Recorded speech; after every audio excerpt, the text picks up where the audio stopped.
OPS நல்ல மனிதர், அவரை நீக்கினதுக்காக எந்த ஜாதியும் உங்களுக்கு ஆதரவா வரமாட்டான், வரமாட்டோம்னு சொல்லி அந்த இடத்துக்குள்ள நாங்க முடிவு பண்ணோம். அதே மாதிரிதான் ஓபிஎஸ்க்கு இன்னைக்கு நான் வெள்ளாளர் கொண்டர் மத்தியிலும் நான் வன்னியர்கள் மத்தியிலையும் ஒரு இமேஜ் இருக்குது. நீங்க சொல்றது புள்ளி வரங்கள் அடிப்படையில ஓபிஎஸ்க்கு செல்வாக்கு இவ்வளவுதான் சொல்றீங்க, நான் மறுக்க வரல.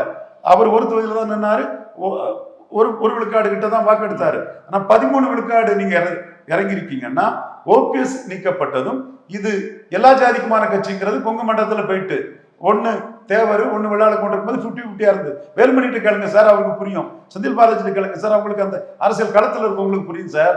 அப்போ அதுல நீங்க பாதிப்படைகிறீங்க.